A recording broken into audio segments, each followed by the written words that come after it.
שאני...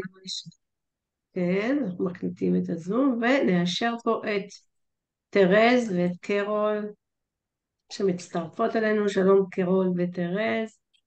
לקח להם זמן, גם התחילו להצטרף. בכל מקרה, אנחנו מתחילות בדיוק ב8. אנחנו כבר 9 פה.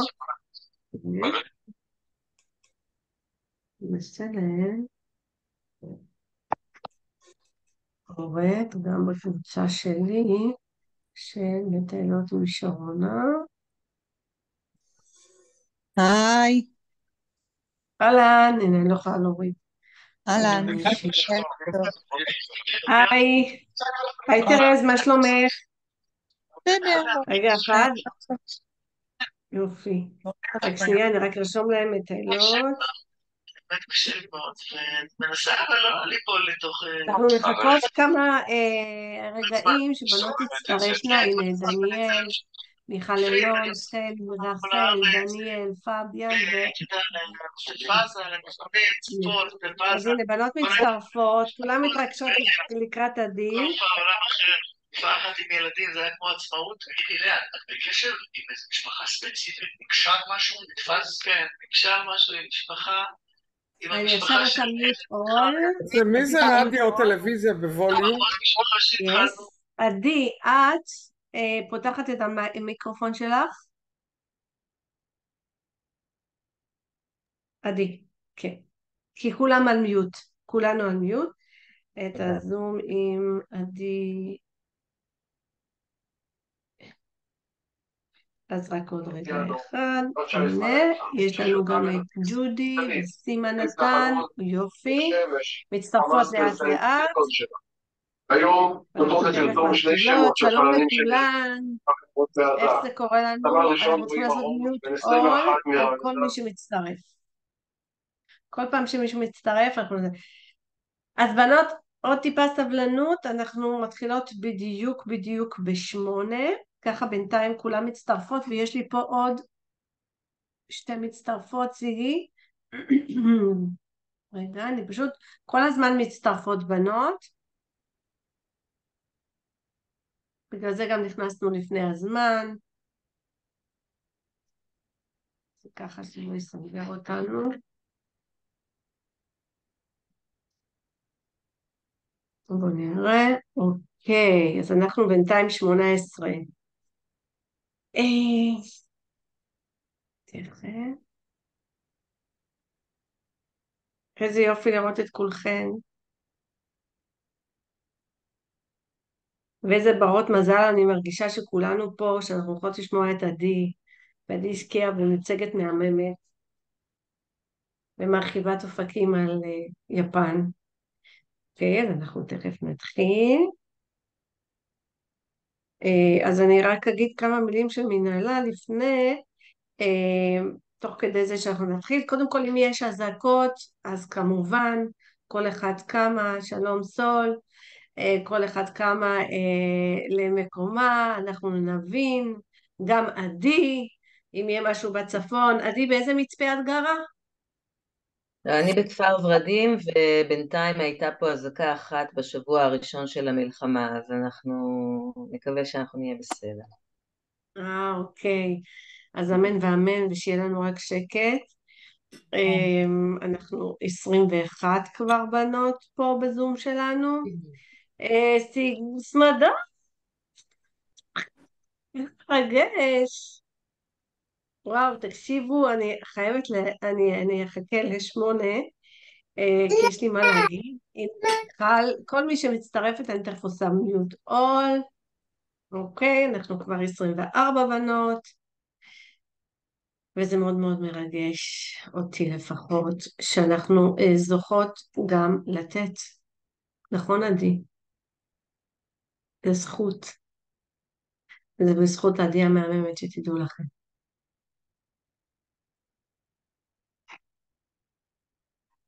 שתכף תכירו אותה. ואנחנו ממש תכף מתחילות. אני רק אביא לי מים, שמזגתי ולא הבאתי, רגע, יש לי עוד צ'אנס.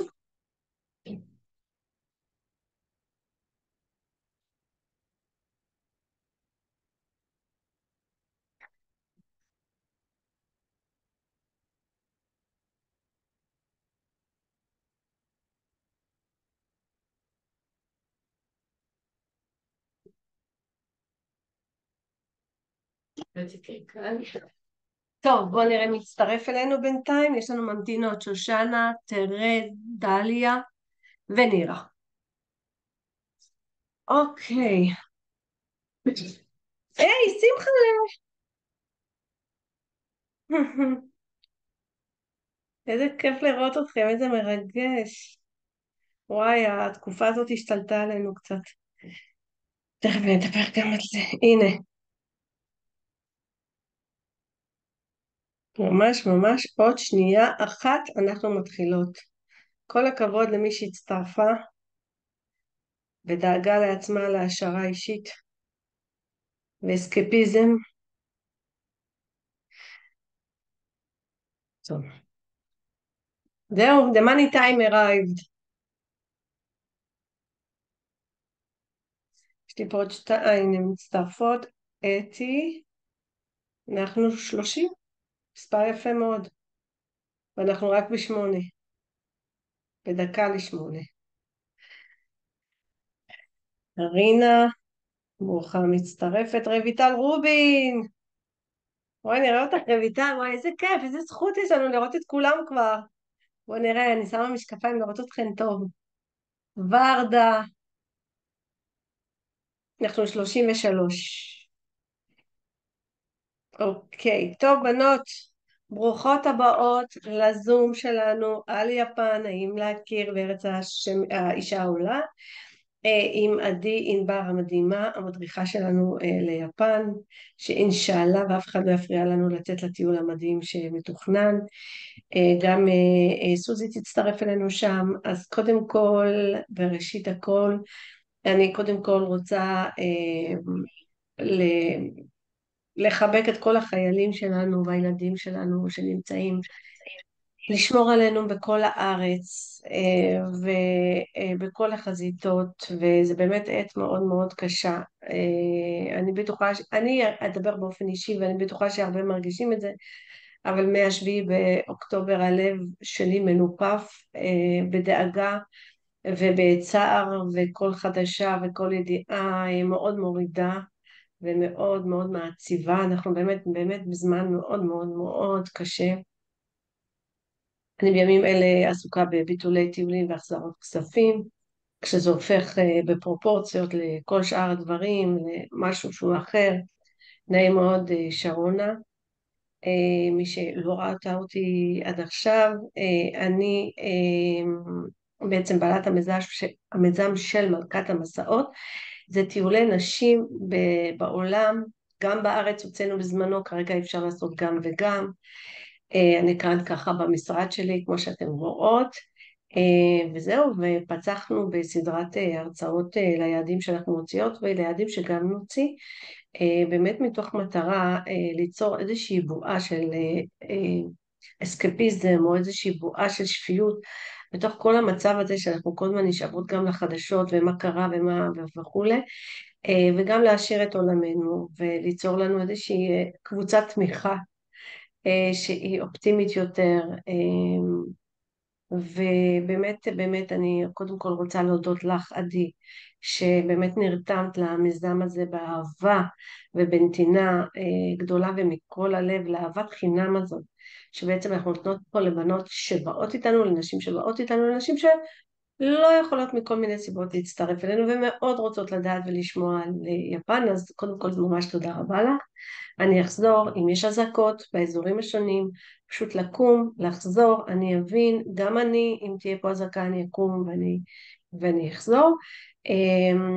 ההרצאה שלנו מוקלטת, יש את הצ'אט, אם יש לכם שאלות אתם יכולות לרשום, אני תוך כדי כל הזמן, סליחה רגע אני מפסיקה כי יש לי פה לאשר המון המון בנות שמצטרפות, השארתי את כולן. אני ארשום את השאלות ואחר כך עדית תתחיל ותהיה מאוד ממוקדת ברצף בהרצאה. אתם יכולות לרשום, אני ארכז את השאלות ועדי גם תעצור באמצע המצגת ותיתן זמן לשאלות, אנחנו נענה ונמשיך. ההרצאה שלנו מתוכננת להיות שעה, היא באמת באמת מאוד מושקעת ויש פה הרבה מחשבה מאחורי, עדי, תציגי את עצמך, אני מעדיפה כי את תדייקי יותר. אז זהו, אנחנו מתוכננות ל-18 במרץ, יפן. אז בבקשה, עדי. תודה רבה. תודה שרונה. ערב טוב לכולן. באמת באמת מרגש וממש ממש כיף שבאתן. עדי, אנחנו 47. וואו, איזה כיף 8, לנו. 48. זאת אומרת, אנחנו עוד מעט 50 כאן, בנות. אנחנו 50 עכשיו. בבקשה, עדי. אז גם עבורי זה הערב הראשון מ7 באוקטובר שאני יוצאת למשהו שלא קשור ל-war zone בכל מובן, ויוצאת באמת לאיזשהו אסקפיזם. מזמן לא דיברתי על יפן, זה נראה לי קצת מגלגול אחר כרגע, אבל מאחר ואני חושבת שאנחנו חייבות, כולנו חייבות וחייבים להיות חזקים ולשאת איזושהי תקווה בלב ואיזשהו אור קדימה שיהיה לנו למה לשאוף ולהרים את הראש, אז אני ארצה לקחת אתכן לעולם קצת אחר, ממש נברח רגע מהמציאות הזאתי, ואחריי בכלל יש את ארץ נהדרת, אז אפשר לצחוק קצת למי שתרצה ב10, אני מרגישה כאילו אני עכשיו בחדשות. וזהו, ואנחנו תכף נצא לדרך. אני באמת אציג את עצמי ככה. רגע, עדי, רגע, אני השתקתי אותך בטעות כי השתקתי את האחרים, אז בואי תפתחי את הרמקול שלך. כן, בבקשה. אז אני אציג את עצמי, אני גרה בגליל, הגעתי ליפן ממש במקרה לפני 31 שנה, ממש 3 ימים אחרי שסיימתי את השירות הצבאי טסתי לתאילנד, ו3 ימים אחרי זה הייתי ביפן. לא ידעתי שום דבר על יפן, לא ידעתי מילה ביפנית, לא חלמתי אף פעם להגיע ליפן, איכשהו החיים גלגלו בגלל כל מיני נסיבות, והתכנון היה להיות ביפן 3 חודשים, נשארתי 4 שנים. ובדיעבד הבנתי לא הבנתי שום דבר על יפן ב4 שנים שחייתי בה. חזרתי מיפן, עשיתי קורס מורה דרך, אחר כך יותר מאוחר נכנסתי ללימודים באוניברסיטה, וככה כבר התרחקתי קצת מיפן, אבל החלטתי בכל זאת ללכת לכיוון הזה, ואני חושבת שזה היה בערך לא יודעת כמה שנים אחרי שעזבתי את יפן, ורק באוניברסיטה בעצם הבנתי את יפן. רק שם נפלו לי הסימונים ויכולתי לחבר את מה שחייתי וחוויתי, לעומת מה שבעצם הסבירו לי איך זה מתחבר. אנשים אומרים כאילו יפן היא מוזרה, וצריך באמת להבין אותה ולחבר המון קונטקסטים בשביל להבין למה יפן ויפנים הם מה שהם. אז את זה אני רוצה קצת לפתוח לכן הערב. אז אני באמת, אני אתן את ההרצאה, מאחר ואנחנו בזום, אז גם בשביל למנוע רעשים, אז אני אתן אותה כמונולוג, אבל אני אעשה איזושהי עצירה באמצע, ואם תרצו להעיר באלף או בעין ולשאול, אז בטח ובטח בשמחה. אז אני ברשותכן אעשה share screen, ובואו נקווה לטוב עם כל הפירוטכניקות.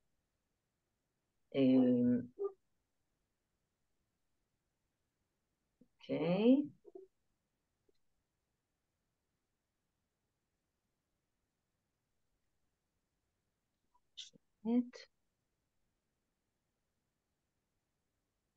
אורייט. רואות, נכון? עשו לי איזה סימן כזה. רואות, יופי.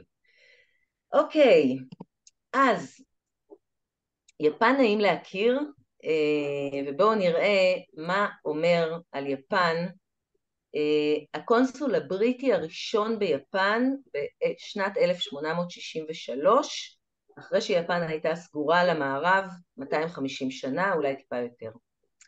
אז הוא אומר על היפנים, פרט לכך שהיפנים אינם הולכים על הראש, אלא על הרגליים כמונו, אין כמעט תחום שבו אין הם פועלים בדיוק להפך מאיתנו.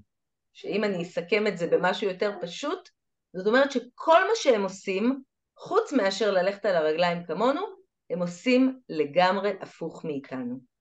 והוא אומר את זה לפני כ-150 שנה, ואני חושבת שזה באיזשהו אופן נכון עד היום, ובואו נבין למה, מה משפיע על יפן, איזה השפעות יש על יפן, שהיא מתחילה ממקום, מבסיס אחר לגמרי ממה שאנחנו מכירות, בין אם כישראליות או בכלל כעולם מערבי, ואיך היא מתפתחת וצומחת, עוד פעם באופן מאוד אחר למה שהיא בעצם היום. אז יפן היא מדינת איים, היפנים ביפנית קוראים לה שימגוני, מדינת איים, והיא מורכבת למעשה מ4 איים מרכזיים, אתם בטח רואים את החץ שלי, יש לנו את האי הצפוני, אנחנו תכף נראה אותם קצת, הוקיידו, האי הגדול והמרכזי, כל הדבר הזה הונשו, האי הקטן שיקוקו, וקיושו שנמצא תמיד מאוד רחוק מהמרכז השלטוני, ובואו נציץ קצת על האיים האלה. אז הוקיידו, כמו שאמרתי, הוא האי הצפוני, הוא נמצא בקו רוחב 40, זאת אומרת הוא כבר ממש קרוב לרוסיה, והוא קר מאוד, בחורף הוא מושלג כמובן, ובקיץ יש לו מרחבים עצומים ויפהפיים, שכיף מאוד לטייל בהם.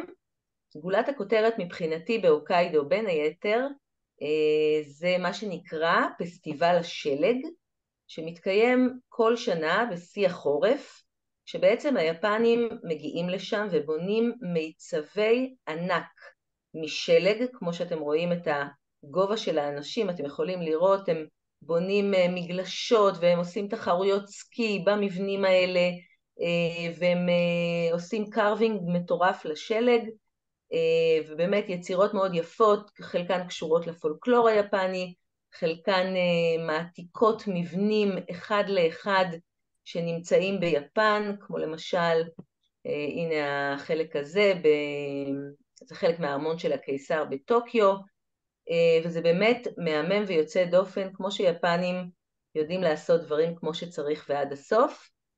יש פה גם מבנים מקרח, וגם זה, הנה הכרכרה של סינדרלה, וכל זה קורה בעצם בפברואר בהוקיידו באי הצפוני.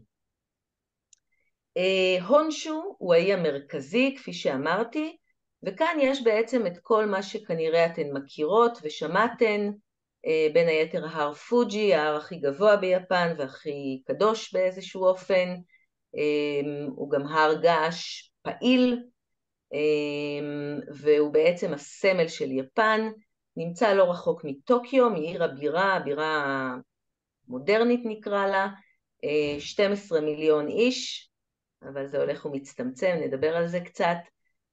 ביום יפה אפשר אפילו לראות את הפוג'י, וזאת בעצם טוקיו שנמצאת באי הזה, באי הונשו, על מערכת ההייוויים המסועפת שלה, שלפעמים יש לה יותר אפילו משתי קומות, ברמה של 3 קומות של הייוויים שונים. זאת אוסקה, היא העיר השנייה בגודלה ביפן, 8 מיליון איש, זאת בעצם עיר הולדתי השנייה, בה חייתי 4 שנים, ומה שמגיע אחריהן, זאת בעצם העיר קיוטו, שהיא הבירה המסורתית של יפן, הייתה הבירה של יפן במשך כ1000 שנים, ויש לה הרבה מאוד מקדשים ומסורת, שבעצם מתקיימת בעיקר בקיוטו, כולל הסיפור של גיישות ומייקו, הגיישות המתלמדות, ובעצם זאת בעצם קיוטו הבירה המסורתית. שיקוקו הוא אי מאוד מאוד קטן, הוא מתחבר להונשו דרך גשרים גדולים או במעבורת, הגעתי אליו כמה פעמים בשנים האחרונות והוא אחד המקומות היפים, כשנכנסים ממש פנימה אז מגיעים פשוט לטבע מרגש, וכפרים כאלה של פעם, גם בקיושו היה מאוד מאוד דרומי, שגם בו יש כמובן הרי געש, אבל זה נכון לכל יפן, וגם שם איזה מין פסטורליה וטבע. זאת העיר נגסקי, שהופצצה בפצצת האטום השנייה, במלחמת העולם השנייה, ובעצם קיושו אמנם הייתה רחוקה תמיד ממרכז השלטון, בין אם בקיוטו או בטוקיו, אבל ממנה יצאו לא מעט מרידות ששינו את פני ההיסטוריה של יפן. אז מה בעצם הסיפור של יפן? למה היא כל כך שונה? קודם כל, גיאוגרפית, אתן יכולות לראות שיפן, זאת המדינת איים הצרה וארוכה, נמצאת מעין רחוקה וקרובה ליבשת. היא בעצם רחוקה מספיק בשביל שאף אחד לא כבש אותה, והיא לא כבשה החוצה עד סוף המאה ה-19.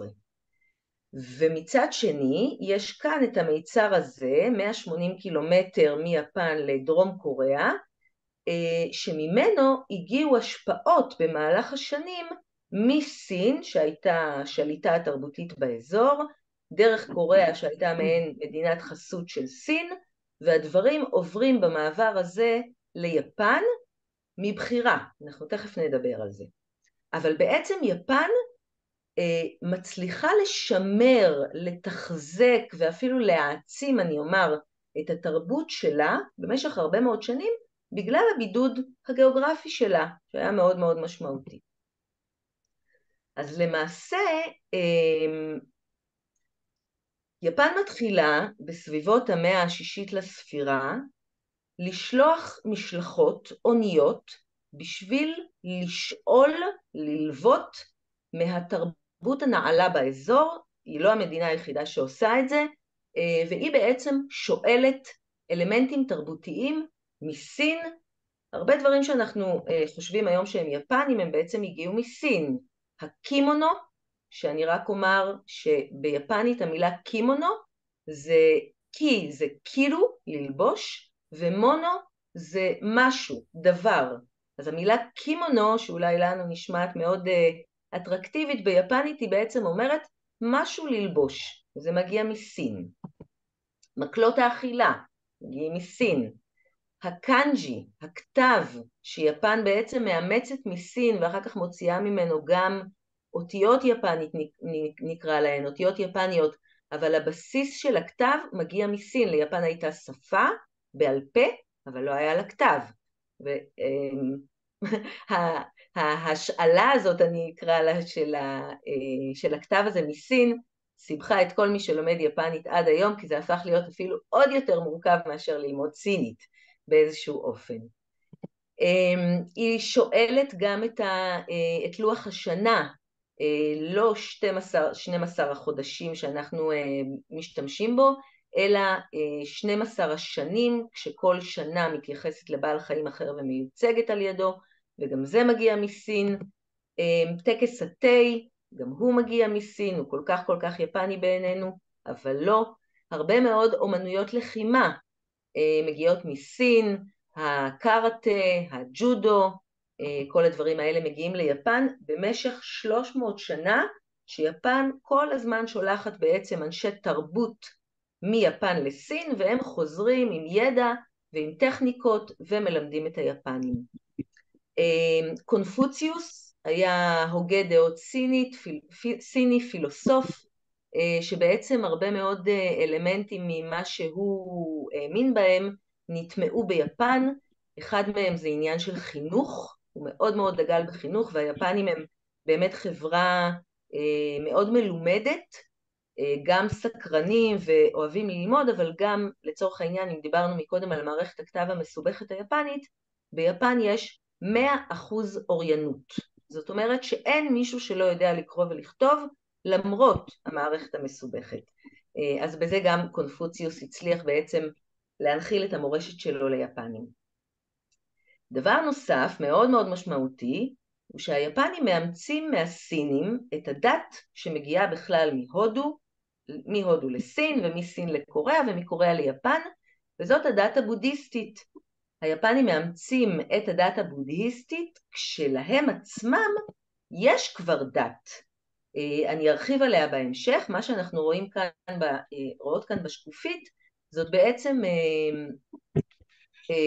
האלה, אלת השמש, שהיא האלה הראשית בפנתיאון האלים השינטואיסטים, השינטו שזאת בעצם הדת היפנית המקורית לפני שמגיע הבודהיזם, והתמונה הזאת בעצם מראה לכם שלאורך השנים, מהמאה השישית ועד היום, שתי הדתות האלה חיות בדו-קיום מעורר השראה, שלא היה יכול להיות במחוזותינו בשום צורה. אז אני ארחיב על השינטו קצת יותר מאוחר, אבל באמת הדו-קיום הוא חלק מהסובלנות היפנית לדת. חסרה להם סובלנות במקומות אחרים, אבל מבחינה דתית הם מאוד מאוד פתוחים, הם יכולים לחגוג קריסמס בלי שום בעיה, הם גם בודהיסטים, הם גם שינטואיסטים, הכל בסדר, זה לא מפריע. את כל הדבר הזה יפן עושה בלי שהיא מוותרת על התרבות הבסיסית שלה, שמתחילה מבחינתם מהמאה השישית לפני הספירה ועד המאה השישית לספירה, והם בעצם, הסיסמה שלהם היא וואקון קאנסאי, זאת אומרת הטכניקה היא סינית, אנחנו לומדים מסין, אבל הרוח היא יפנית, אנחנו משמרים את הרוח שלנו. תזכרו את הסיסמה הזאת, היא תחזור באיזה וריאציה אחרת בהמשך, ואז באיזשהו שלב, איפשהו באזור המאה ה-12, יפן נכנסת לתקופה של מלחמות אזרחים, מלחמות של סמוראים בינם לבין עצמם, בעצם מלחמות על שטחים, על כבוד, על כסף ועוד כל מיני כאלה דברים, ובתוך התקופה הזאת, לקראת סופה, הפעם הראשונה בעצם שהמערב מגיע ליפן, אוקיי? אנחנו מדברות על המאה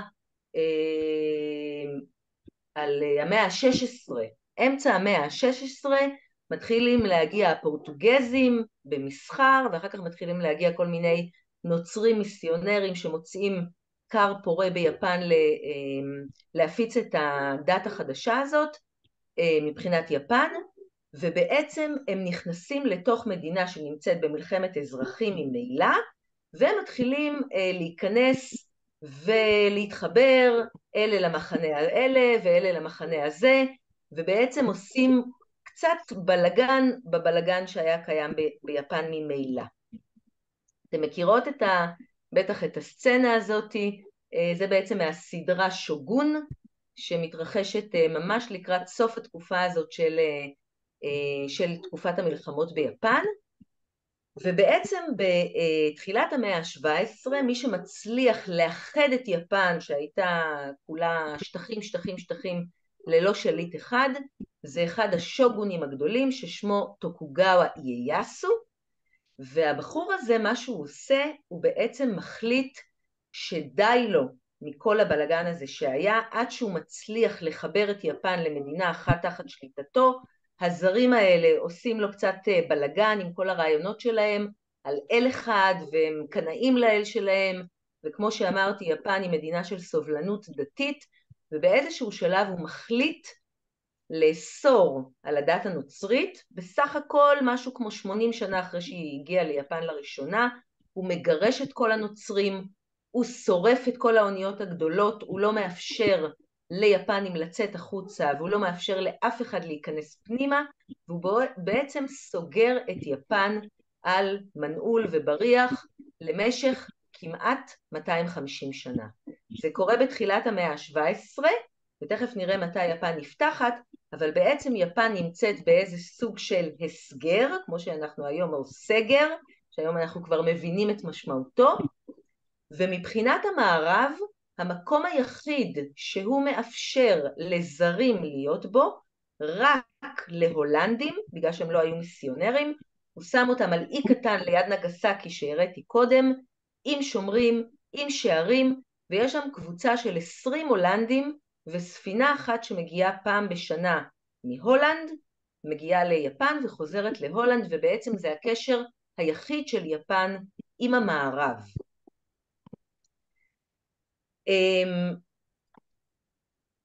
בשנת 1853 מגיעה האונייה השחורה, כמו שהיפנים מכנים אותה, לחופי טוקיו.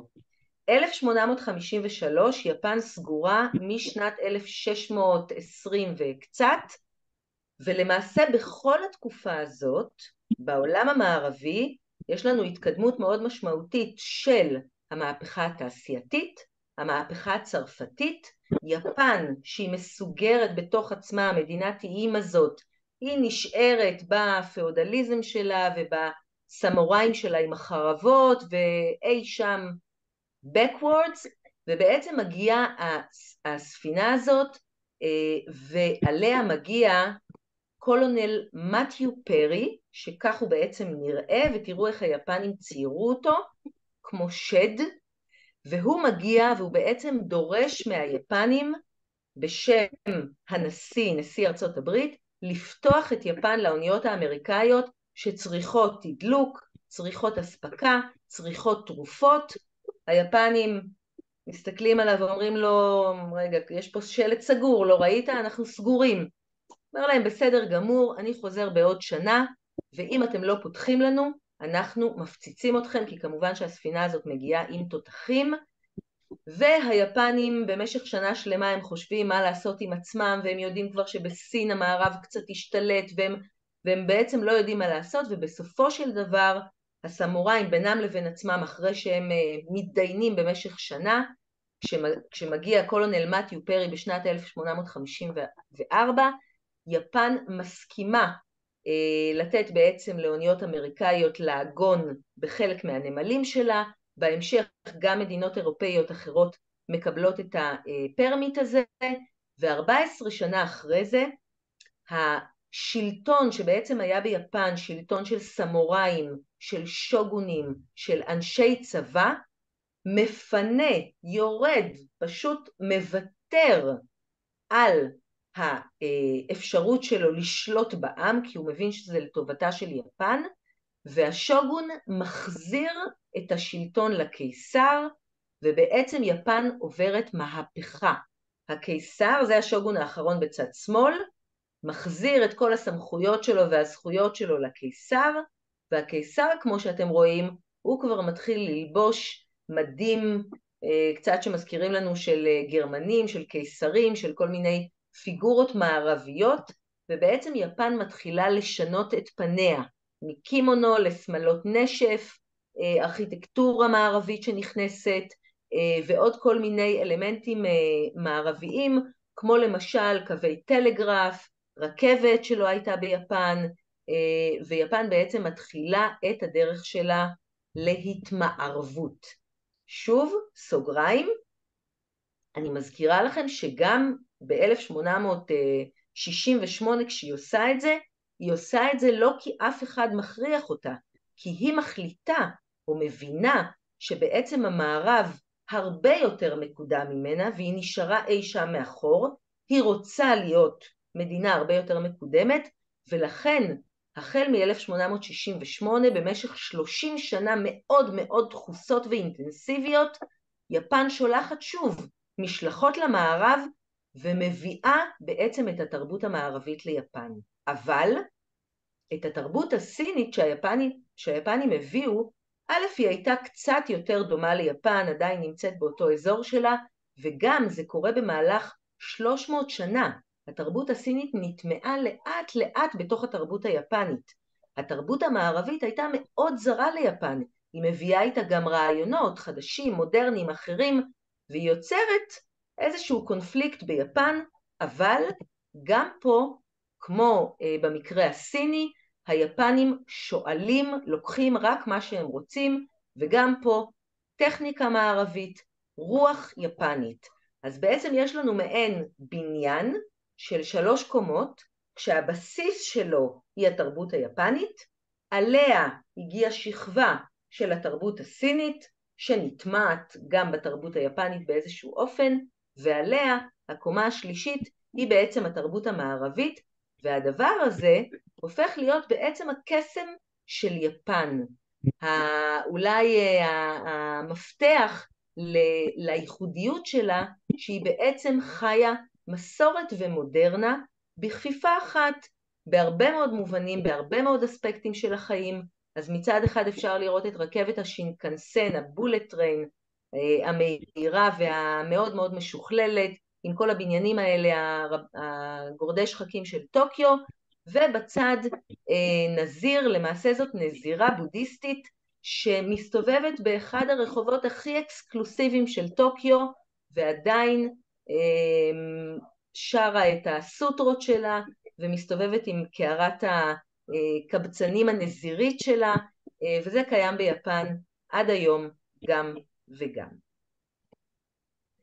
אוקיי, אז אני אעשה פה רגע עצירה לפני שאנחנו בעצם נכנסים למדרגה שעוד לא ממש דיברתי עליה, שהיא בעצם הבייס של יפן, תרבות השינטו או דת השינטו, ותכף נראה בעצם מה זה אומר. אז אם יש לכם עדי, רק רגע. עדי, שנייה, אני עושה עוד פעם, לא, אני אעשה עוד פעם, אומרות שיש רעשים, אז אני עושה מיוט אול, ואז אני אתן לך לפתוח את הרמקול שלך, הנה, ואז תפתחי את שלך עוד פעם, כל פעם יוצאות ונכנסות. הכל טוב. אז לא, אז תפתחי את הרמקול? אוקיי, תמשיכי. לא, פתחתי, נכון? כן, כן. אני פשוט השתקתי את כולם. אז לא, אז אני בעצם, אם מישהי רוצה לשאול או להעיר או משהו, אז אפשר בנות, כן, אפשר, עדי עושה הפסקה באמצע לשאלות, אם יש למישהי לשאול שאלה, אז בואו תשאלו בצ'אט, ואני, ועדי, זאת אומרת, אני אשתף את עדי בשאלות. כן, לא חייב, אם אין לכם זה בסדר גמור, אני מקווה שזה עוד מעניין אתכם. כן, מאוד. את מרחיבה לנו את האופקים. אני בינתיים לא רואה שאלות, אז בואי תמשיכי, מקסימום יעלו שאלות, נאסוף אותן. נהדר. אוקיי, אז בעצם שינטו, המילה שינטו היא דרך האלים. וכשביפן מדברים על דרך כדרך חיים. מהי בעצם דת השינטו? דת השינטו היא דת מקדמת דנא, רגע, למה אני לא מצליחה להעביר פה שקופיות? אוקיי.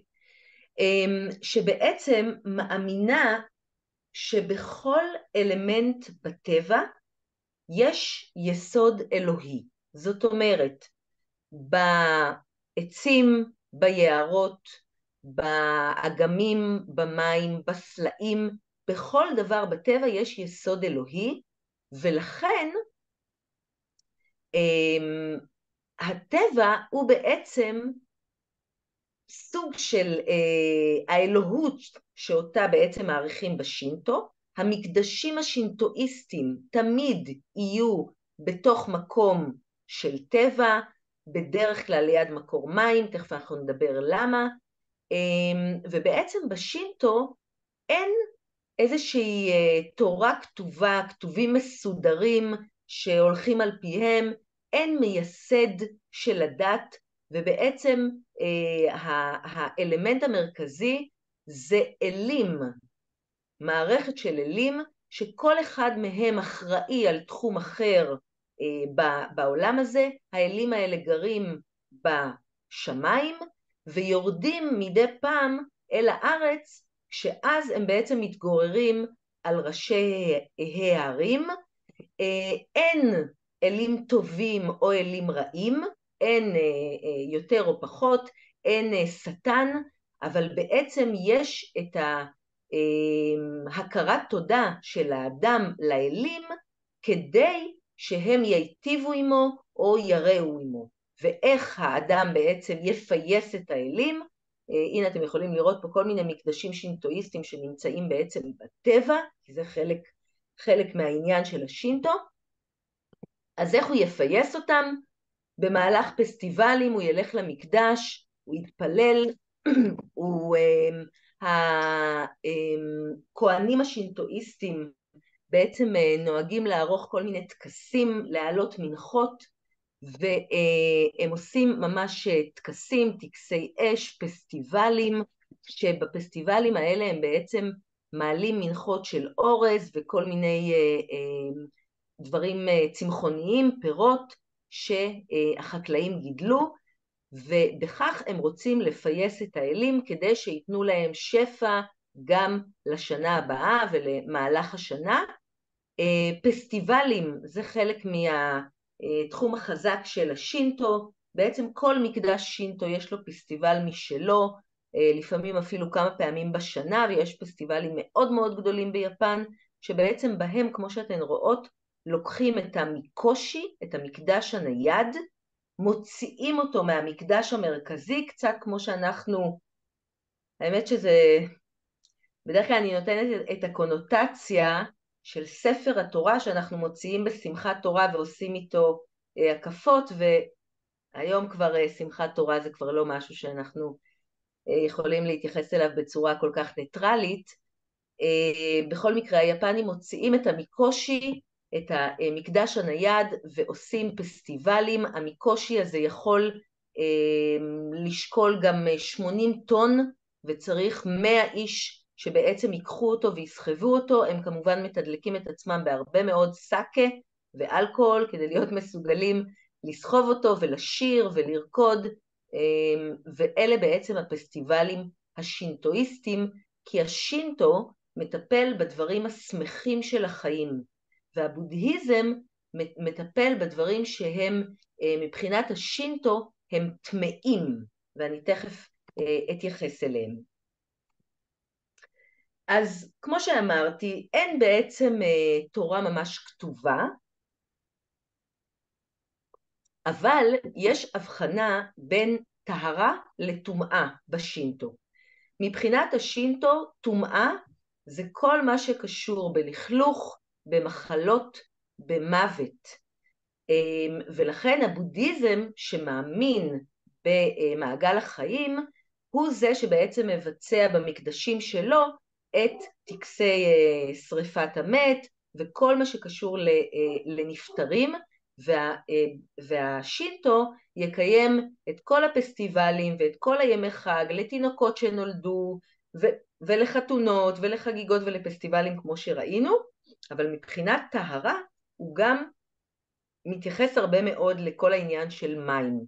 מה שאתם רואים כאן זה בעצם אגן מים שנמצא בכניסה למקדש שינטואיסטי. היפנים נוהגים לרחוץ את הידיים, לפני הקורונה הם גם היו שוטפים את הפה, היום זה כבר אין את הדבר הזה, ונכנסים למקדש. זה גם מעניין כי זה טיפה מזכיר את המקוואות שלנו לפני הכניסה לבית המקדש, אז גם פה יש איזשהו אלמנט דומה של השינטו והיהדות, והנה יפנים כמו יפנים, יש פה הסבר ברור מאוד איך ובאיזה סדר בדיוק אתה צריך לשטוף לפני שאתה נכנס למקדש.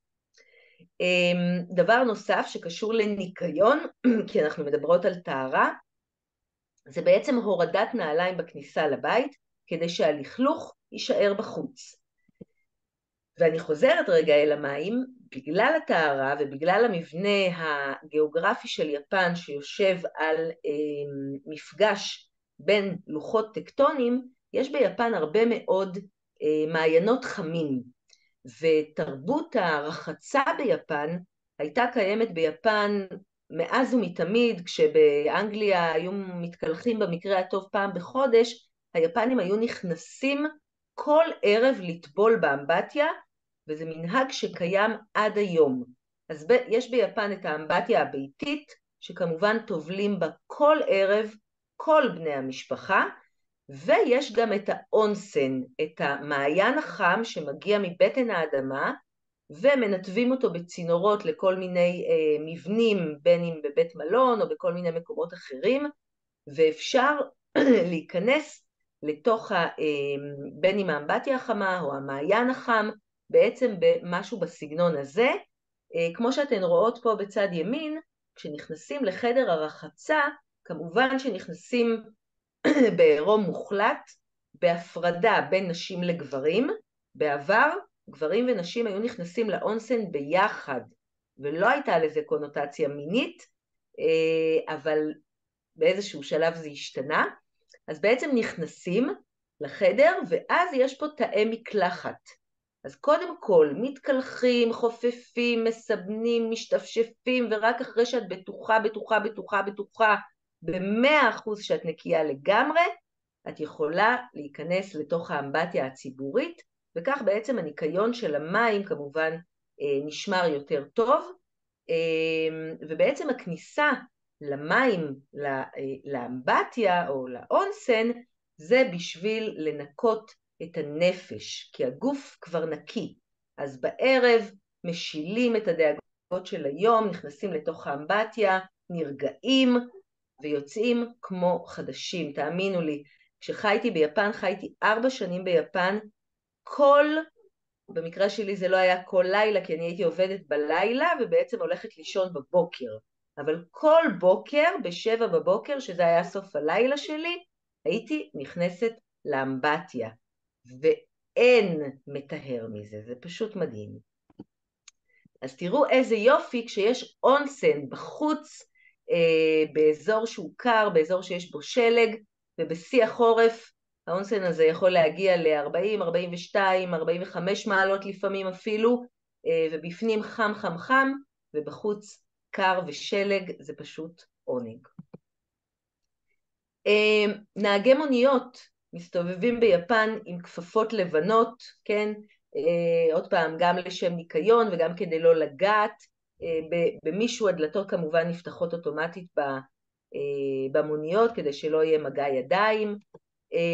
תראו איך נהג מונית ביפן לבוש, וכסף לא מועבר מיד ליד, או ששמים אותו בדרך כלל על מעין מגשית קטנה שכזאת, כשמקבלים עודף במסעדה או משהו כזה, ולפעמים כשמשלמים משכורות, בעבר היו משלמים במזומן, מכניסים לתוך מעטפה, ובכלל המנהג של לתת כסף בתוך מעטפה ועם 2 ידיים, הוא מנהג שהופך את הנתינה של הכסף למשהו הרבה יותר נעים ומכבד, מאשר כזה איזה מין לפעמים חוסר נעימות. אני אגב מאמצת את המנהג הזה, וכל פעם שאני ביפן אני מביאה מעטפות קטנות, חבילות של מעטפות קטנות, וכל פעם שאני צריכה לשלם לבעל מקצוע, אני שמה לו כסף בתוך מעטפה. לפעמים זה אינסטלטורים וכל מיני אנשי מקצוע כאלה שמסתכלים עליי ולא מבינים, אבל לי זה הרבה יותר נעים. אין מגע ידיים, כשנפגשים לא לוחצים יד, לא מתחבקים כמו אצלנו, אלא קדים, סליחה, וגם זה קשור בעצם לעניין הזה של השינטו, שמשתדלים לשמור על מרחב נקי. יפן היא חברה קולקטיביסטית, וזה חלק ממה שהופך אותם לכל כך כל כך אחרים מאיתנו. המעגל הכי קטן החברתי של היפנים הוא לא אני, אלא אנחנו. ולכן אתם תראו הרבה פעמים יפנים שהם בעצם רוצים להיראות אותו דבר, להיות אותו דבר, להשתייך לקבוצה. הקהילה זה משהו מאוד מאוד חשוב ביפן, וזה לא קורה סתם, יש לזה סיבה. תראו, גם אלה שהם האוטסיידרים כביכול, גם אלה שיוצאים מהנורמות החברתיות, מיד ימצאו להם את הקבוצת ייחוס שלהם והתחברו אליה, כי בעצם תמיד השאיפה היא לחיות בקהילה, באיזושהי קבוצה. ובעצם כל זה מגיע בגלל הדבר הזה. אני לא יודעת אם אתן יכולות לדמיין מה זה הדבר הזה. לפעמים כשאני שואלת, לא בזום, אז אומרים לי שזה נראה קצת כמו תירס או משהו אחר, אבל בעצם הדבר הזה הוא גרגר אורז מוגדל, בתערוכה שהייתי בה בטוקיו על אורז, גרגר אורז מוגדל, ובעצם האורז שהוא לב ליבה של התרבות היפנית, הוא בעצם הגידולים שביפן גידלו מאז ומתמיד. למה גידלו אורז? כי ביפן יש מזג אוויר חם ולח שמתאים לגידול אורז, ואצלנו יש מזג אוויר אחר שמתאים לגידול חיטה. גידול חיטה אפשר לעשות באופן אינדיבידואלי, לבד. גידול אורז שמתפרס על שטחים מאוד מאוד גדולים, שדות גדולים, שצריך להציף אותם, שצריך לזרוע בהם, שצריך לשים להם גבולות, צריך שיתוף פעולה של הרבה מאוד אנשים ולפעמים הרבה מאוד כפרים אפילו, בשביל שאפשר יהיה לאבד את השדות האלה ולהניב מהם בסופו של דבר את מה שצריך, את היבול, בשביל שאפשר יהיה לשרוד. והיפנים בזכות הדבר הזה, בזכות שיתופי הפעולה שלהם והיכולת שלהם לשתף פעולה, מניבים יבולים יפים, ובזכות היבולים היפים של האורז, יפן הופכת גם למדינה מאוד מאוד צפופה. כי 3 גרגירי אורז נותנים 3,000 גרגירי אורז.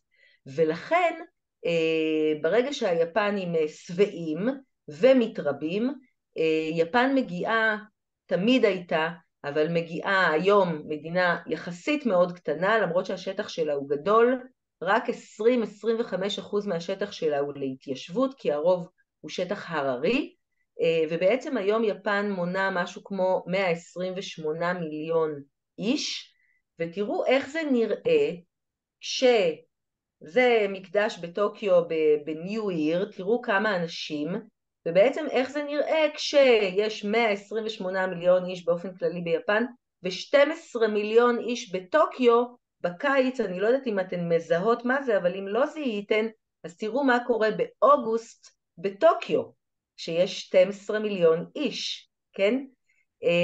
אז אומנם זה לא נעים, אבל היפנים לומדים להתמודד עם זה, תכף אנחנו נראה איך, אבל תראו מה קורה בשעות העומס, בתחנות הרכבת העמוסות ביותר של טוקיו, שיש כאלה שעוברים בהם מדי יום כ3 מיליון איש, שצריכים להגיע אל העבודה וחזרה הביתה, ובעצם מה שאתם רואים קורה כאן, זה שהקונדקטורים, כמובן עם כפפות לבנות, דוחפים את האנשים ממש לתוך הרכבת, כדי שאפשר יהיה לסגור את הדלתות.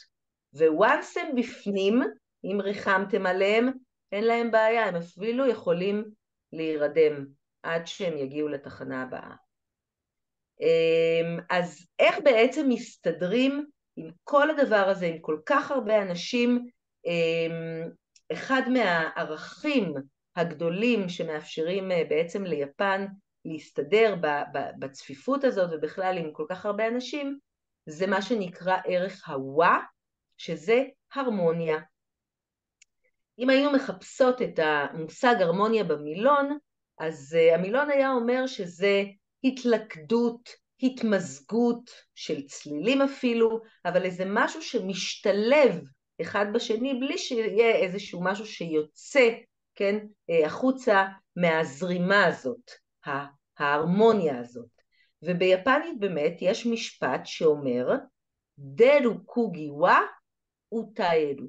זאת אומרת, שאת המסמר הבולט דחוף פנימה, דפוק פנימה. כולם צריכים ליישר קו, כולם צריכים להיות אותו דבר. אף אחד לא רוצה להיות המסמר הבולט. כל אחד ביפן רוצה שכשמישהו מסתכל עליו יחשבו שהוא כמו כולם. זאת התרבות היפנית, אתה לא מתגאה בעצמך, אתה לא משבח את עצמך, אתה לא מפגין את היכולות שלך, אתה מצטנע, אתה רוצה להיות הרמוני עם הסביבה, וזה לא רק בתחום של יחסים של אנשים, אלא גם בכלל בכל מה שקשור בתרבות היפנית, בסידור האוכל ההרמוני, כן?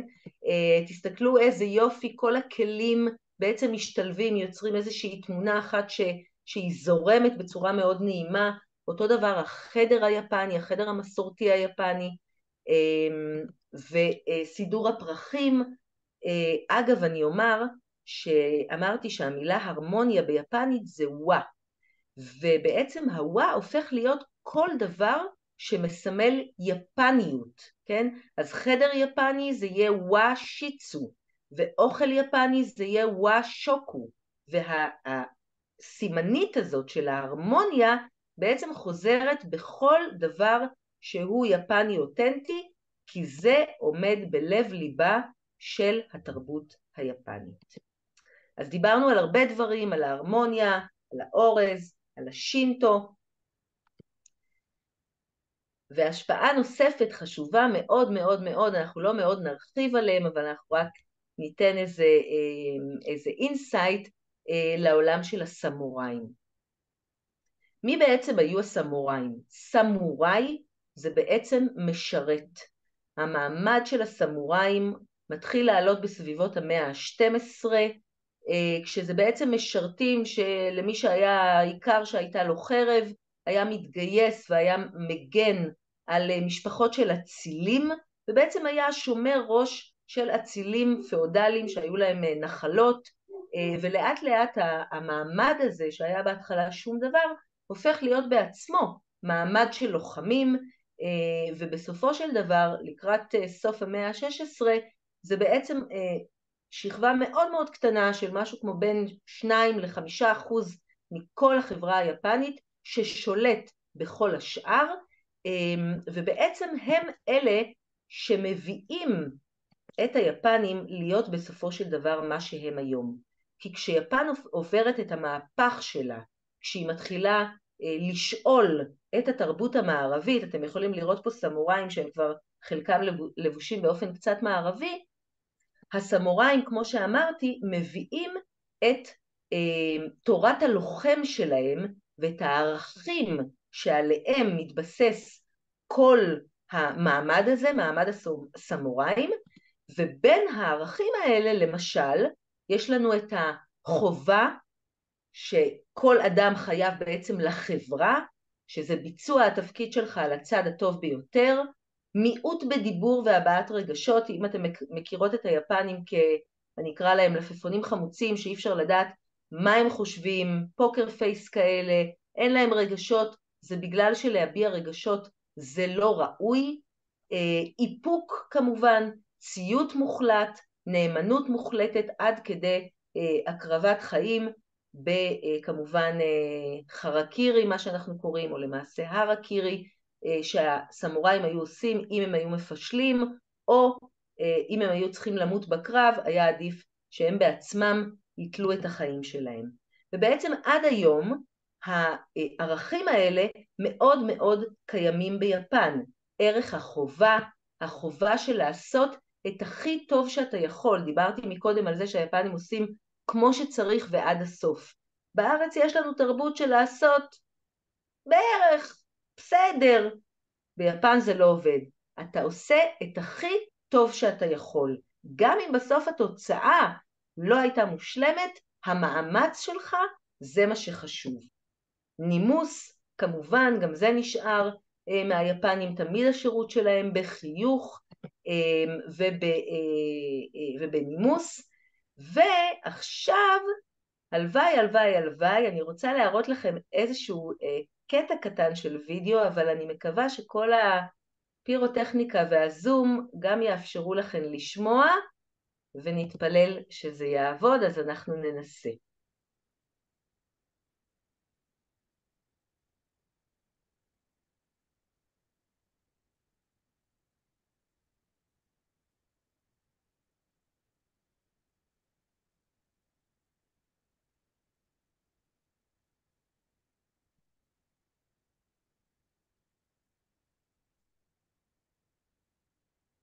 אתם רואות ושומעות? זה עדיין לא התחיל.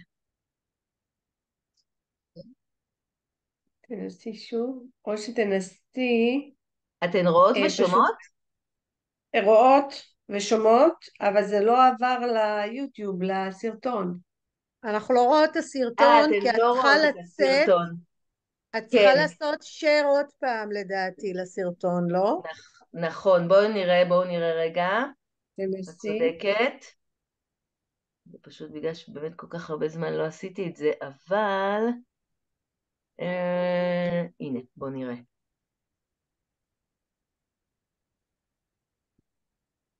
כן. הנה, כן. עכשיו רואים. רואות, נכון? כן, עכשיו רואים, אבל תגדילי כך שנראה רק... אני אגדיל, ובעצם תראו את הדרך שבה היפנים מתייחסים כל כך בכבוד לכל דבר. רגע, למה אני לא מצליחה אבל? בוא נראה אם אני אצליח עכשיו. אני לא מצליחה לעשות מסך מלא. לצערי אני לא מצליחה. רגע. אולי, אני צריכה לעשות share screen. רגע. לא, לא, לא, אני לא בטוחה שזה מספיק חשוב בשביל להתעכב על זה. אוקיי, בוא נמשיך. אז אני אמשיך. אוקיי. אז בעצם מה שרציתי להראות לכם זה באמת את הקידה של האנשים שעולים לרכבת לנקות אותה קדים לנוסעים, כן? כשהם מגיעים עם הרכבת לתחנה, וזה מאוד מאוד יפה. בואו נראה, אוקיי.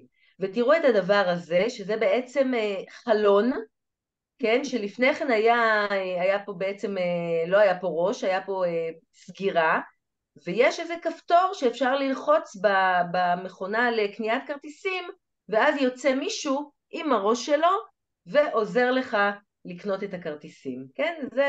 זה שירות. אוקיי, אז בעצם בסוף המאה ה-19, כשהסמוראים מוותרים על התפקידים שלהם ויפן הופכת להיות מדינה מודרנית, כל העם היפני שלפני כן היה מחולק למעמדות, כשהמעמד הכי גבוה והכי פריבילגי היה הסמוראים, בעצם כל העם הופך להיות, עובר תהליך של סמוראיזציה, וכל הערכים שמעמד הסמוראים הלוחמים בעצם קידש, הופך להיות חלק מהעם היפני.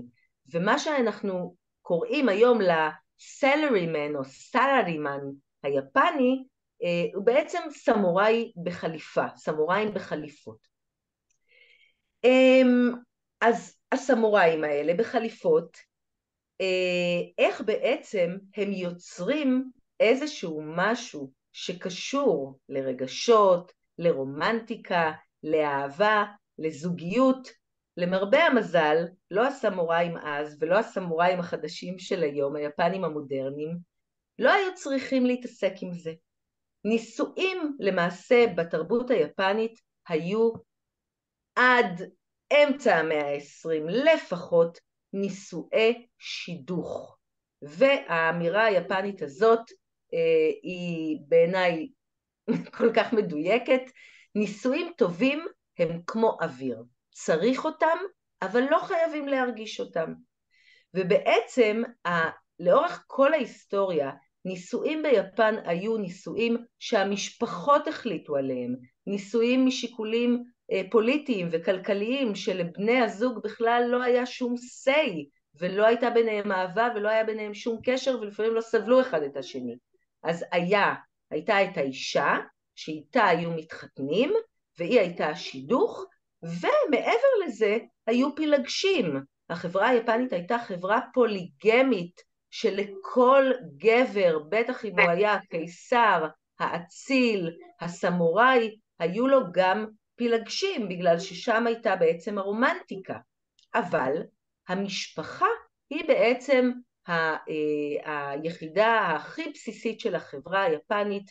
היפנים נותנים לה חשיבות עליונה, ולמעשה מי שמקיים את המשפחה הזאת ואבן הפינה של המשפחה הזאת, זאת האמא היפנית, שהתפקיד שלה קודם כל מהרגע שהיא נהיית אישה של, ומיד כשהיא הופכת להיות אמא, התפקיד שלה זה להיות הרעיה הטובה והאם המחנכת. זאת אומרת שהאמא היפנית היא אחראית לחינוך של הילדים, לדוגמה האישית, לגדל אותם כמו שצריך, וגם הכי הכי חשוב זה שבסוף הם יגיעו לאוניברסיטה הכי חשובה והכי נחשבת, כדי שמשם הם יוכלו להגיע לתאגיד הכי חשוב והכי נחשב. ואם הם לא הגיעו לזה, זאת אשמתה, בגלל זה התפקיד שלה. ובעצם במערכת החברתית היפנית, האישה תמיד הייתה בבית, לא היה מקובל שאישה תצא לעבוד. עד לפני 20 שנה, אישה שרצתה לצאת לעבוד מחוץ לבית הייתה צריכה את הרשות של בעלה. ונשים בעצם הקדישו את הזמן שלהם לילדים, למשפחה, והבעל עבד, פרנס או נלחם, ובתקופה המודרנית עלתה השאלה אצל הנשים היפניות, האם יש מקום גם לפתח איזושהי קריירה.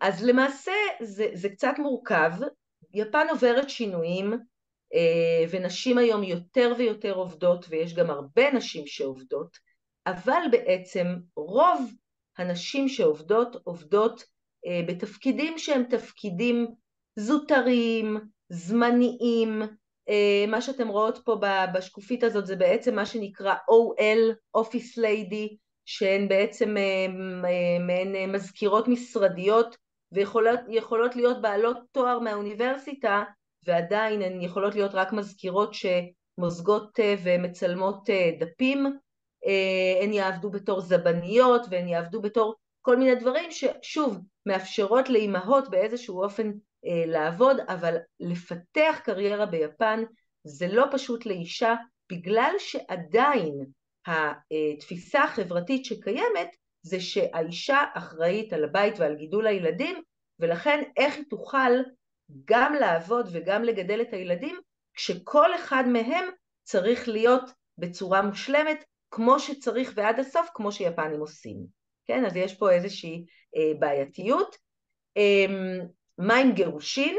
למרות שביפן התפיסה היא שחתונה היא לכל החיים, גם היום ביפן יש הרבה מאוד מתגרשים, אני אגיד אפילו שעד לפני 10 שנים רוב הגירושים היו דווקא אצל זוגות שעברו את כל החיים ביחד והגיעו לגיל פנסיה, והבעל שהיה כל היום בחוץ עכשיו יושב כל היום בבית ואומר לאישה שלו, אוי תכיני לי חביתה, היי תכיני לי קפה, ובסופו של דבר זה עולה לה על עצבים ומתגרשים אם מצבה מאפשר לה, או לזוגות צעירים שעוד לא הביאו ילדים, כי חשוב מאוד מבחינת היפנים, כמו שאמרתי, העניין של לשמור על המשפחה. אבל היום גם יותר ויותר גירושים ביפן, וגם שם לא פלא, הרבה מאוד ביוזמות נשיות.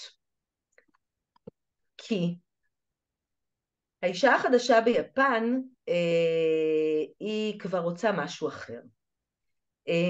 אם עד שנות ה-80 נשים ביפן באמת עם כל הקדמה וכל המודרנה בבית פנימה שמרו על המסורת, משנות ה-80 כשהמצב הכלכלי של יפן הופך להיות מטורף ואנשים יוצאים מיפן, גם נשים יצאו לחול למערב, לארצות הברית, ללמוד, לטייל, לעבוד ועוד כל מיני, ובעצם רואות פוגשות תרבות אחרת של זוגיות, של שותפות, של חיים של נשים בכלל, ומה שבעצם קורה החל משנות ה-80 זה שיש הרבה מאוד שינויים במה שנשים מחליטות בעצם מבחינת מה שהיה מאוד מאוד ברור מאליו ביפן.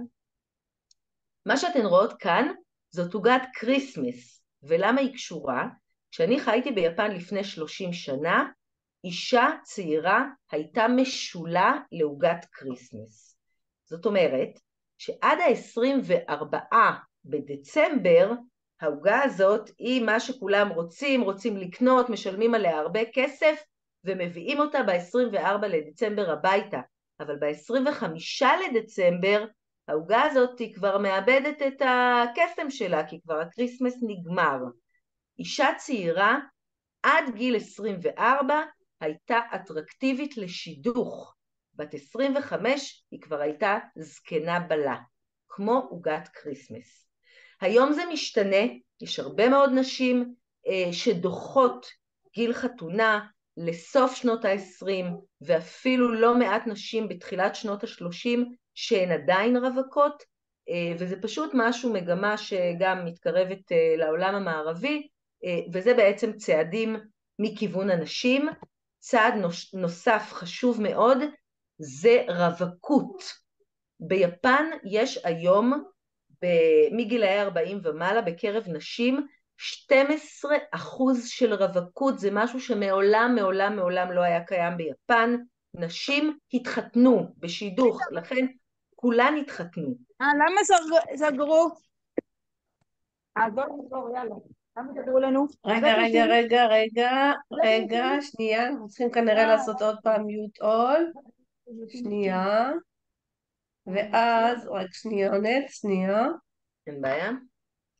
אני פשוט עושה מיוט אול, ואז אני אעשה לך את האפשרות לפתוח, הנה. unmute, רגע, זהו, סליחה עדי. עדי, את שומעת אותי? אני שומעת, ואת? יופי. אני פשוט עשיתי מיוט אול, זה הכל, זה שלך. אז העניין הזה שנשים בוחרות לא להתחתן, לא כי הן לא רוצות להתחתן, הן רוצות להתחתן, אבל הן רוצות היום לא את החבילה המסורתית היפנית, שהגבר יוצא לעבודה, כל היום בעבודה, הן צריכות לטפל בילדים, הן צריכות להיות איתן בבית לפחות עד גיל 6 הם הולכים לבית ספר, כי הן צריכות לתת להם את הדוגמה האישית ואת החינוך הביתי וכו' וכו' וכו', והן היום רוצות זוגיות של שותפות, של רומנטיקה, ולא מערכת תפקידים של נישואי שידוך. אז נכון שהיום הנישואים הם הרבה יותר נישואי אהבה, אבל כל המערכת תפקידים המסורתית עדיין נשארת בתוך זוגיות של בעל ואישה יפנים, ולכן היום יותר ויותר נשים בוחרות בכלל לא להתחתן. והדבר האחרון והמאוד משמעותי, עם הרבה מאוד השלכות, זה שנשים בוחרות להביא מעט מאוד ילדים.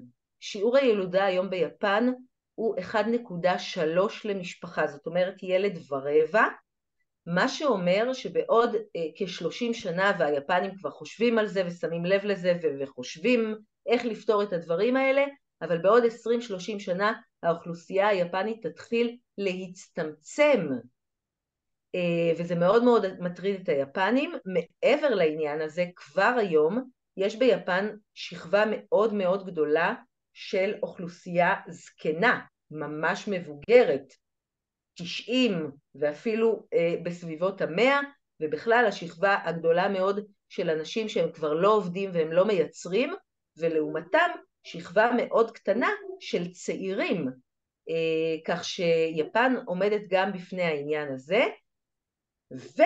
ומאחר ונשים ביפן לא באמת יכולות או לא באמת מצליחות ברובן לממש את הפוטנציאל שלהם בתוך מה שנקרא עולם התעסוקה ביפן, התזה שלי או התיאוריה שלי או ה-wishful thinking שלי זה למרות שאבא ראש הממשלה הקודם יצא בכל מיני תוכניות למען נשים וכו' וכו' וכו', לא מספיק, ואני מאוד מקווה שיפן באיזשהו שלב תבין וגם תעשה מאמץ יעיל בעצם לשלב את הנשים בתוך שוק העבודה, לתת להם מספיק מענה לגנים, לבתי ספר ולכל מה שהן צריכות, כדי שהן יוכלו גם לצאת ולפתח בעצם קריירות, ובכך גם יתרמו לכלכלה של יפן, וגם יצליחו לממש את עצמן יותר, ויהיו קצת יותר מרוצות. אז ככה לקראת סיום, פתחנו בפסטיבל השלג שיהיה בפברואר בהוקיידו, אבל עד אז, בימים אלו ממש, עם טיפה כאב לב אני אומרת את זה, כי אני הייתי אמורה להיות כרגע ביפן, ולצפות באמיתי, בשלכת המדהימה שכרגע קורית שם. ביפנית קוראים לזה קויו, העלים האדומים, ובעצם יפן מתמלאת בתקופה הזאת בעצים שבעצם משירים עליהם, אבל לפני כן הופכים לצהובים ואדומים וכתומים, וצבע אש מכסה את כל המרחבים המהממים של הטבע של יפן. ואינשאללה, אני רוצה לקוות בשבילי ובשבילכן, אני מקווה שבשבילי עוד קודם, אבל אולי שאת הקויו, את השלכת של שנת 2024, אנחנו לא נפספס. אז תודה רבה לכן, אריגטו גוזאימשיטה, ותודה רבה לשרונה שאפשרה לנו את האסקפיזם הזה. תודה רבה שרונה. כן, תודה. אז רק יש פה כמה שאלות שאלו כאן. לגבי עונות טובות לטייל ביפן. בנות, אם יש לכם שאלות אתם יכולות לשאול בצ'אט ואני אעלה אותן. אני אענה. יפן יש לה בעצם 4 עונות, כמו לישראל, אבל כמו כל דבר ביפן, טיפה יותר בקיצוניות.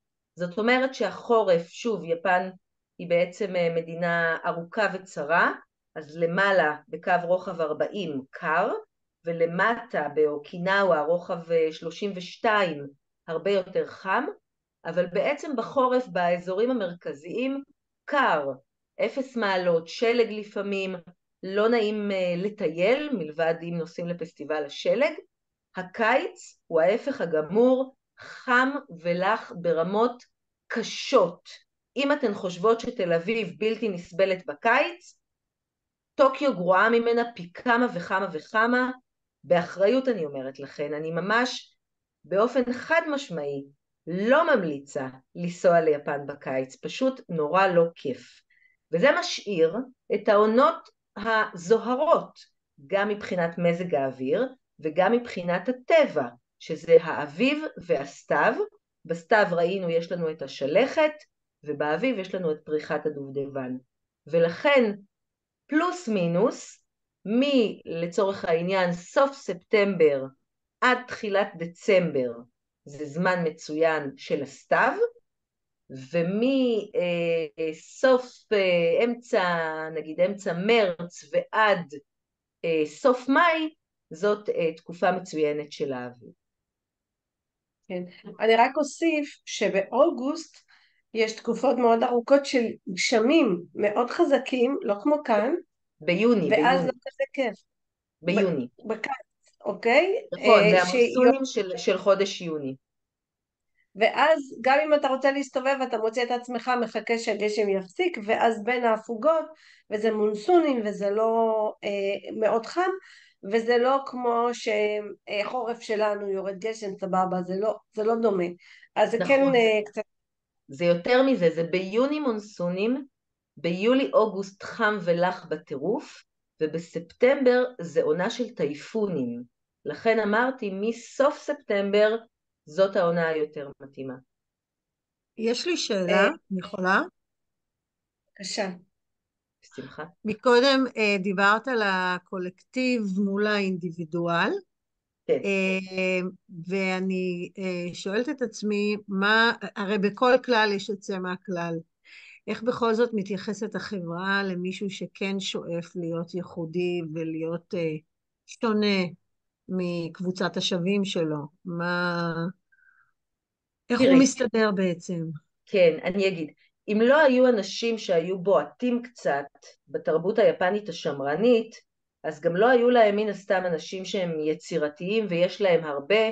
אני מניחה ששמעתם על קוסאמה יאיוי, יש לצורך העניין את האדריכל אנדו טדאו, שהוא בניגוד לכל הכללים היפנים, הוא אחד האדריכלים הכי מפורסמים ביפן, שגם חלק מאי האומנות, ועשה דברים מדהימים. הוא לא למד מעולם באופן רשמי ארכיטקטורה, והוא אוטודידקט, והוא בכלל היה מתאגרף. אז יש יוצאים מן הכלל, כמובן, אבל היוצאים מן הכלל האלה, שוב, גם אצלנו אאוטסיידרים, יצטרכו לפלס את דרכם באיזשהו אופן, אבל בגלל שאנחנו חברה יותר פתוחה, לפלס את הדרך יהיה אולי טיפה יותר קל. ביפן הם יסבלו הרבה מאוד זמן, כי ינסו לדפוק את המסמר שלהם פנימה. אבל אני אגיד לך משהו, זה מעניין שאת שואלת, כי ההמשך של הפתגם הזה, לא סיפרתי לכן, את המסמר הבולט דפוק פנימה זה ההתחלה של הפתגם. ההמשך של הפתגם אומר, אבל אם המסמר בולט מדי החוצה, כבר אי אפשר יהיה לדפוק אותו פנימה. זאת אומרת שגם היפנים מבינים שיש גבול למה שהמערכת שלהם יכולה לעשות, אבל ככלל המערכת מנסה, אני אגיד, לשלוט, לכפות באופן דמוקרטי, ולתת ליפנים את הנוחות המתעתעת, אני אגיד, בלהיות כמו כולם.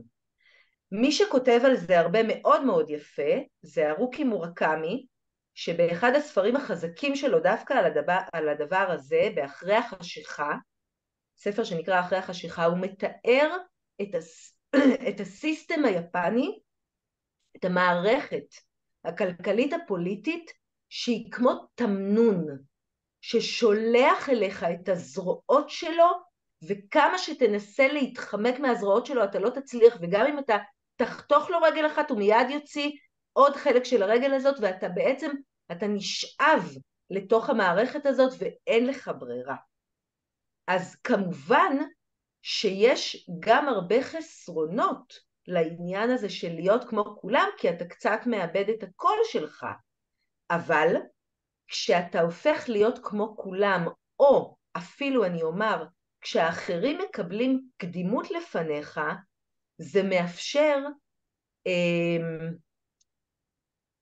מאפשר לא לדחוף ברכבת, זה מאפשר לעמוד יפה בתור במדרגות הנאות, כי אתה מתחשב בכל האחרים שהם לא פחות חשובים ממך. זה לא לדבר בטלפון ברכבת, כי אף אחד לא מעניין אותו לשמוע על ההצהרות שלך עם הביטוח לאומי כשאתה נוסע ברכבת. אז יש המון כבוד לאחר, ואתה לומד לשים את עצמך קצת אחרי. יש בזה משהו. תודה. תודה. יש כמה שאלות שהבנות שאלו, אבל לפני כן את אמרת שמי שקורא בעצם,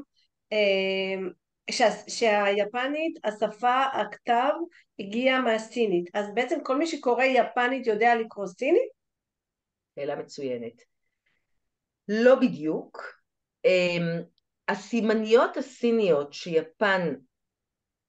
שיפן שאלה במאה השישית, קודם כל היפנים אחרי 300 שנה גזרו מהסימניות האלה עוד 2 מערכות כתב שהן כאילו אותיות, והיום כשכותבים יפנית כותבים את 3 סוגי הכתב מעורבבים. בסינית יש רק סימניות, אז ביפנית בעצם הסימניות האלה מסמלות או שם עצם או שורש, איזה שורש של פועל או משהו כזה. אז אם יפני וסיני ירצו לנסות להבין משהו ולא יצליחו לתקשר ביניהם, יש מצב שאם הם יכתבו את הסימנית, בלי לקרוא אותה אותו דבר, הם יבינו את המשמעות של על מה האחר מדבר. אבל אני חושבת שנות ה-40, גם ביפן וגם בסין, עשו פישטו חלק מהסימניות, סימניות אחרות ופישוט אחר ביפן ובסין, אז חלק מהסימניות הפכו להיות גם משהו אחר לגמרי. אז שאלה פשוטה, תשובה מורכבת, התשובה היא כן לפעמים, אבל לא בהכרח. ראינו את כל המזכירות לבושות בשחור, מה זה קוד לבוש? חד משמעית. היפנים יש להם קוד לבוש מאוד נוקשה. כשהן הולכות לעבודה. אז הן חייבות לבוש שחור. שחור, כחול כהה, אפור, אלה הצבעים, מאוד מאוד שמרני. אוקיי, והניקיון הקיצוני שלהם ברחובות בכל... זה קשור שוב לשינטו, בגלל שהשינטו מביא את העניין של חלק מהטהרה כעניין של ניקיון, היפנים זה בכל רמ"ח איבריהם. אני אגיד אפילו יותר מזה, ביפנית המילה ליפה ולנקי היא אותה מילה, קירי. קירי זה גם יפה וגם נקי.